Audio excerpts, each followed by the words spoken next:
Non veg சமையல் சொந்தங்களுக்கு வணக்கம். ரொம்ப நாளாக நீங்கள் எதிர்பார்த்து காத்துக்கிட்டு இருந்த சூப்பரான ஒரு மட்டன் பிரியாணி இன்றைக்கி நச்சுன்னு ஒரு டேஸ்ட்டில் செய்ய போகிறோம். உங்கள் வீட்டில் இருக்கிறவங்களுக்கு இந்த மாதிரி ஒரு மட்டன் பிரியாணி நீங்கள் உங்கள் கையால் செஞ்சு கொடுத்துட்டீங்கன்னா அதுக்கப்புறம் ஹோட்டலில் போய் மட்டன் பிரியாணி வாங்கவே மாட்டீங்க. அந்தளவுக்கு அருமையாக இருக்கும். இன்றைக்கி நம்ம இந்த மட்டன் பிரியாணி செய்கிறது ரொம்ப ஈஸியான மெத்தடில் ரொம்ப சிம்பிளாக சொல்லி கொடுத்துருக்குறோம். வீடியோ முழுமையாக பார்த்துட்டு இன்றைக்கே இதே மாதிரி ஒரு மட்டன் பிரியாணியை செஞ்சு உங்கள் வீட்டில் இருக்கிற எல்லாரையும் அசத்திடுங்க. அதுக்கு முன்னாடி இந்த வீடியோக்கு ஒரு லைக்கை மட்டும் போட்டு விட்டுருங்க.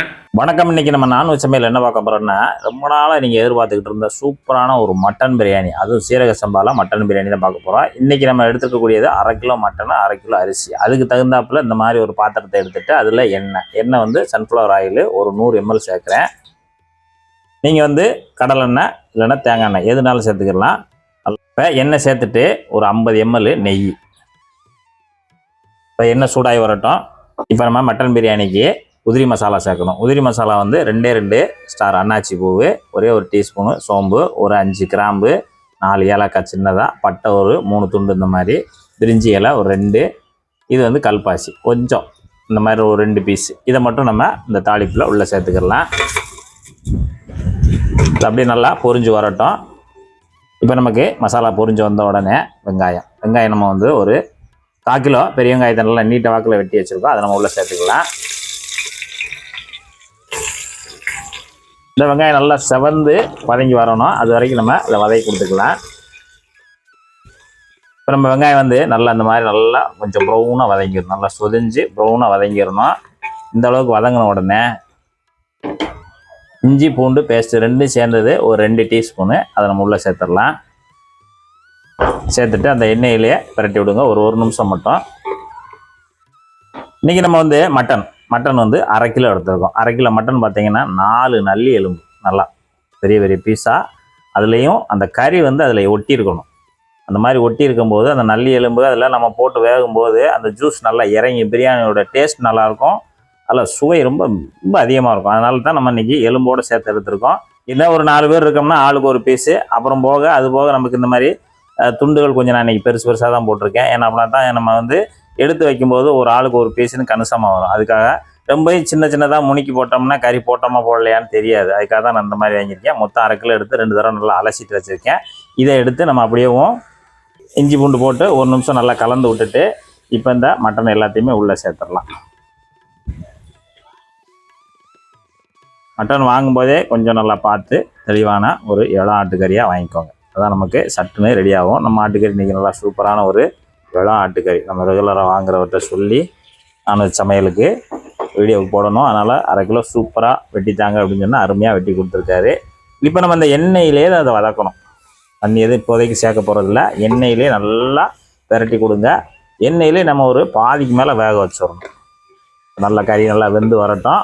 இப்போ இந்த சமயத்தில் ஒரு 100 ml தயிர், 100 ml தயிரை இதில் சேர்த்துருங்க. சேர்த்துட்டு இதையும் கலந்து கொடுங்க.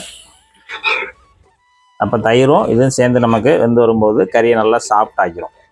இப்போ தயிரை சேர்த்துட்டு ஒரு 1/4 மணி நேரம் நல்லா வேகட்டும். இதுலேயும் எண்ணெயிலையும் நெய்யிலையும் அந்த தயிர்லேயே வேகட்டும். ஒரு 15 நிமிஷம் வெந்த பிறகு நம்ம அதுக்கடுத்து சேர்க்க வேண்டிய பொருளெல்லாம் சேர்க்கணும். அது வரைக்கும் நீங்கள் இடையில கொஞ்சம் கலந்து விட்டுக்கோங்க. இப்போ நம்ம 1/4 மணி நேரம் நல்லா அப்பப்போ கிண்டி கொடுத்து இந்த மட்டன் வந்து நல்லா சுருங்கி அந்த சூப்பராக இதுலேயே கிட்டத்தட்ட இப்போ நமக்கு பாதி அளவுக்கு வெந்துருச்சு.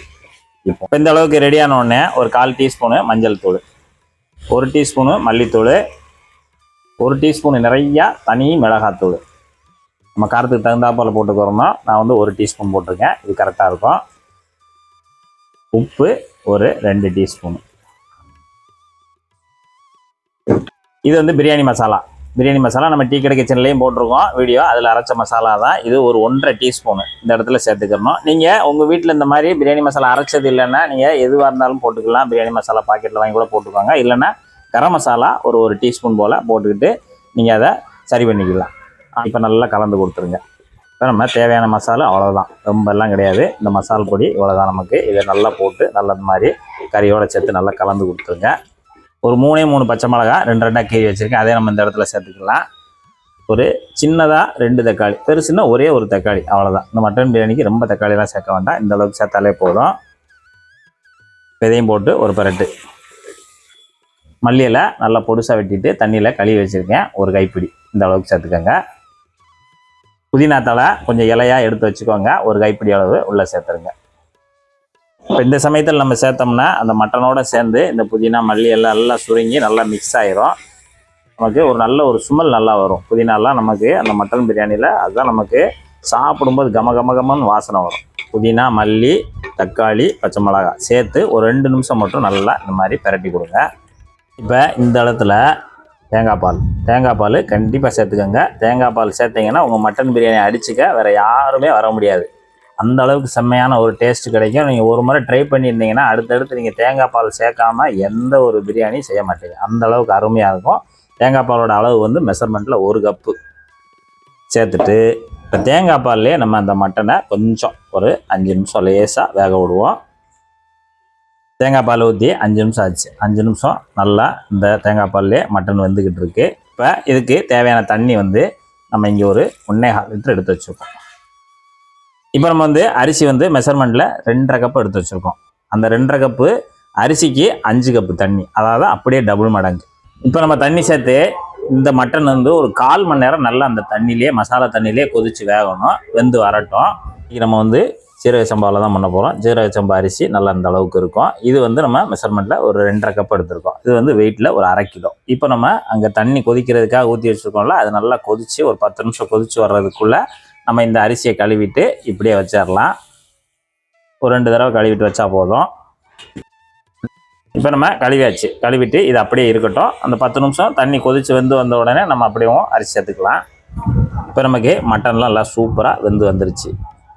நல்லா அந்த அளவுக்கு வெந்து வந்த உடனே அரிசி நம்ம ஏற்கனவே அந்த தண்ணி சேர்க்கும் போது கழுவி வச்சுருந்தோம்ல, அரிசியை இப்போ இந்த இடத்துல சேர்த்துடலாம். தண்ணி அந்த அரிசியில் இருக்க தண்ணி சேர்த்துட வேண்டாம், ஏன்னா நம்ம தண்ணி வந்து அளவு தண்ணி கரெக்டாக வச்சாச்சு. சீரக சம்பா அரிசி வந்து மணிக்கணக்கெல்லாம் ஊறக்கூடாது. சும்மா ஒரு 1/4 மணி நேரம் ஊறினாலே போதும். ரொம்பலாம் ஊறிடுச்சுன்னா நமக்கு அப்புறம் வந்து தண்ணியெல்லாம் எக்ஸ்ட்ரா சேர்த்துருந்தோம்னா அப்புறம் இஞ்சிறதுக்கு அதெல்லாம் ரெடி ஆகுறதுக்கு ரொம்ப குழஞ்சி ஒரு மாதிரி ஆயிரும். இப்போ நம்ம அரிசியை போட்டாச்சு, கலந்து விட்டுருங்க. இப்போ நம்ம இது வந்து நல்லா கொஞ்சம் தண்ணி சுண்டி வரட்டும். அதனால் ஒரு மூடி போட்டு சுண்டி வரட்டும். அந்த தண்ணியெல்லாம் கொஞ்சம் சுண்டி வரும்போது எந்த இடத்துல நான் தம்மு போடணும்னு சொல்கிறேன். நல்லா இந்த அளவுக்கு நல்லா சுண்டி வந்துடும். இந்த அளவுக்கு சுண்டி வந்தால் தான் நமக்கு தம் போடுறதுக்கு கரெக்டாக இருக்கும். அது மாதிரி அடி பிடிச்சிடக்கூடாது. நல்லா அந்த மாதிரி கலந்து கொடுத்துட்டு இப்போ நம்ம தம் போட போகிறோம். இப்போ நம்ம வந்து அடுப்பு வந்து மீடியத்தில் வச்சுக்கோங்க. இப்போ இந்த மாதிரி ஒரு தோசைக்கல் உங்கள் வீட்டில் எதுவும் ஆகாத தோசைக்கல் இருந்துச்சுன்னா இந்த மாதிரி அடியில் வச்சுக்கோங்க தம் போடுறதுக்கு. அதை நம்ம அந்த பாத்திரத்தை மேலே தூக்கி வச்சுட்டோம். மேலே இலை வாழை இலை நல்லா கரெக்டாக கட் பண்ணி வச்சுக்கோங்க. கட் பண்ணிவிட்டு நல்லா மூடிடுங்க. மேலே சப்புன்னு நல்ல ஒரு மூடி, டைட்டான மூடியாக வச்சு மூடிடுங்க. மேலே இந்த மாதிரி வெயிட்டுக்கு ஏதாவது பாத்திரம் இருந்தாலும் சரி, பாத்திரத்தில் தண்ணி வச்சு கொஞ்சம் வெயிட்டுக்கு சப்புன்னு அமைக்கிடுங்க. இப்போ நமக்கு ஒரு 15 நிமிஷம் நல்லா தம்மாகி வரட்டும். நமக்கு தம் ஆயிடுச்சு. இப்போ நம்ம ஸ்டவ் ஆஃப் பண்ணிவிட்டு இனி ஒரு 10 நிமிஷம் கழித்து இந்த தம்மை உழைச்சிக்கிறலாம்.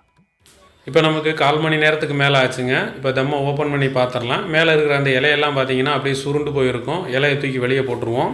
நமக்கு ஒரு சூப்பரான மட்டன் பிரியாணி நல்லா ஹோட்டல் ஸ்டைலில் ஜம்முன்னு ரெடி ஆகிருக்கு.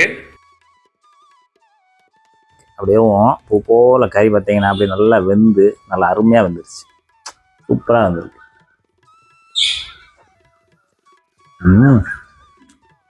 இந்த பிரியாணி எங்கே சாப்பிட்ருந்தாலும் சரி, நீங்கள் இது மாதிரி ஒரு தடவை செஞ்சிட்டிங்கன்னா நம்ம பிரியாணி மாதிரி அந்த பிரியாணி வரலையா, ஏற்கனவே சாப்பிட்ருந்தா கூட நம்ம பிரியாணி மாதிரி அந்த பிரியாணி வரலையா அப்படின்னு ஒரு சொல்ல தோணும். அந்த அளவுக்கு டேஸ்ட்டாக சுவையாக அருமையாக இருக்குது. இதே மெத்தடில் இதே மாதிரி நீங்கள் ஒரு மட்டன் பிரியாணி சீரக சம்பாவில் செய்து சாப்பிட்டு பார்த்துட்டு எப்படி வந்ததுன்றதை கமெண்ட்டில் சொல்லுங்கள். நன்றி.